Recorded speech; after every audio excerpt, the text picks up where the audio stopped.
I met a guy this weekend. We were at the same restaurant. He was with a wedding party. I was with family.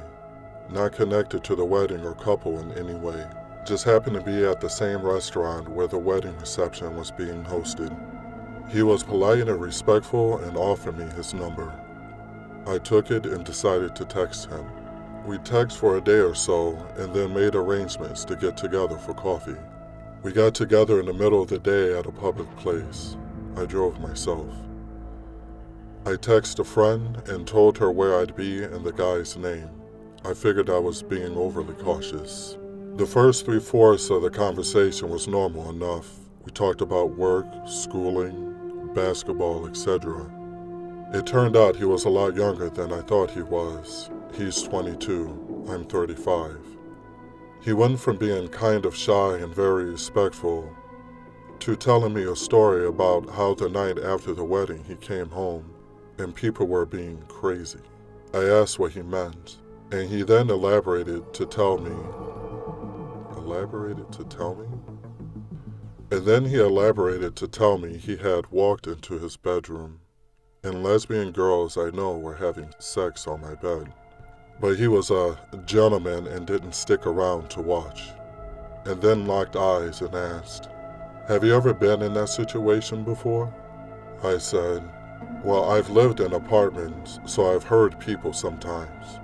And he pushed further and asked, "No, but have you ever walked in on something like that?" I said, "No, that's a weird story to tell someone you just met," and changed the subject. He talked about himself a lot. Typical guy, am I right, ladies? He did ask me questions, but would interrupt me when I tried to answer, and continued to talk about himself. Something felt odd. He was not acting like he was the night I met him. He leaned in over the table a lot and made a noticeable effort to lock eyes with me.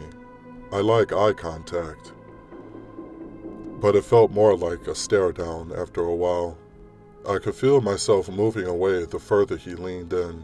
He started to talk about how he used to pick up girls, but he doesn't do that anymore because he realized that the girls he picked up at the bars were probably whores who went there every weekend.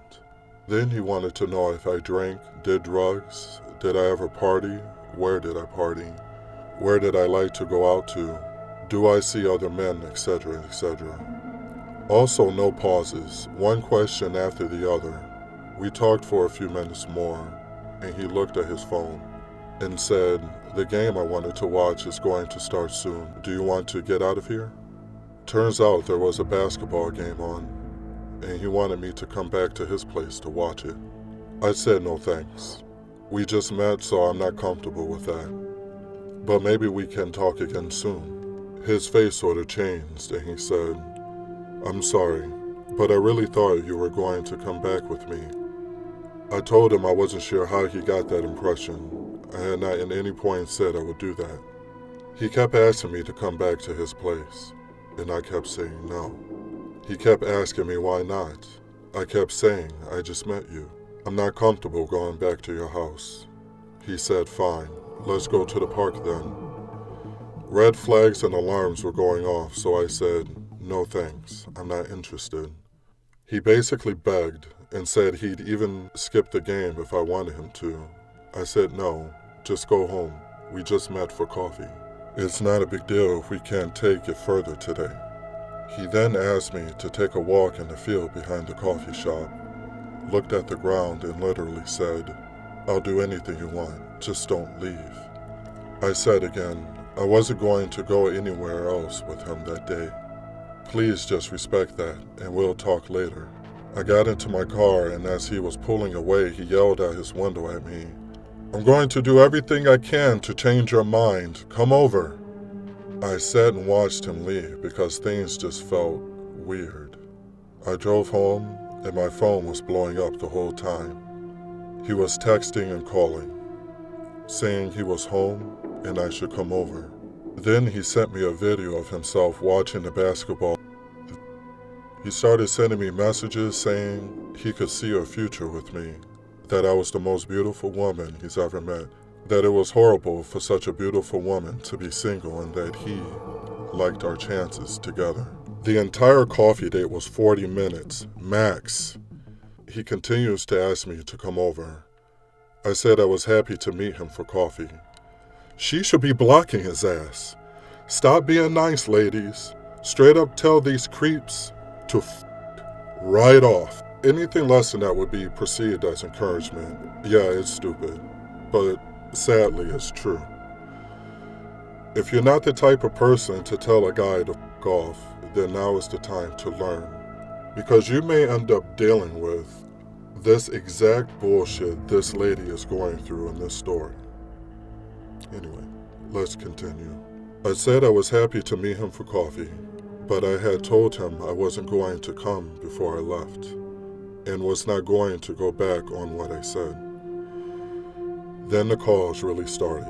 7:55, 8 o'clock, 8:02, 8:07, 8:11. He called and called over and over for the next several hours. I texted him after the first couple of calls. He had sent me yet another text saying how beautiful and perfect I was, and he wanted to date and travel together. All I could think to say was, I'm sorry. I don't feel the same way about you that you seem to feel about me. I wish you well. Take care. He said he didn't understand. Did that mean I didn't want to see him again? So I replied, I'm sorry for not being clearer. No, I don't want to see you again. I'm sorry. I wish you well. Goodbye. The calls and texts kept coming. I told him one time to please stop. I had to turn off my phone, it kept vibrating so much. The texts were all about, what did I do wrong? Why won't you tell me so I can fix it and make this work between us? I am a really great guy, and I like you so much. You owe it to me to tell me. If you tell me, then I'll stop bothering you, but you have to tell me. I blocked this number. About damn time, lady! Sorry. Continuing. But my phone still logs call attempts from blocked numbers, so I could see he was still calling all night up until 2 a.m. He called a few more times this morning and again this afternoon. I called my phone company this morning to check, and it turns out he had sent me over 200 text messages in that one day.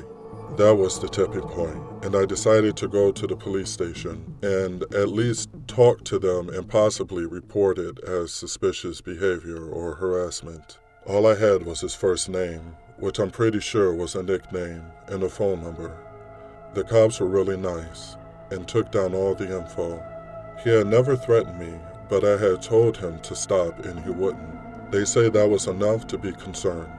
I showed them the text and the timing of his calls, and it said it definitely looked like obsessive and unstable behavior, and it was good that I came in, even just to put in on record in case things got worse. I felt so bad for even going there, like it was stupid to have even gone to meet him. But I've been on lots of coffee dates, and no one has ever done this kind of thing before. After I left the station, I got home and checked my phone, and I had 3 voicemails from unknown numbers. It was him pleading for me to call him and tell him how to make it right. He doesn't understand why I blocked him. Did he message me too much? Was it a bad move to call me 80 times in the night? Why wouldn't I just talk to him? I recorded the voicemails and sent them to the police, along with screenshots of the messages and logs from my phone company. Now I'm low-key terrified of what will happen next. Will the cops call him? If they do, will it make him mad?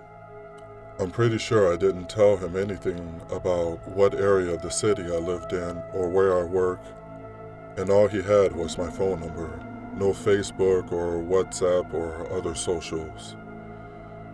I consider changing my cell phone number, but I'm also hoping that he'll get the point after a few days of silence and give up. He won't.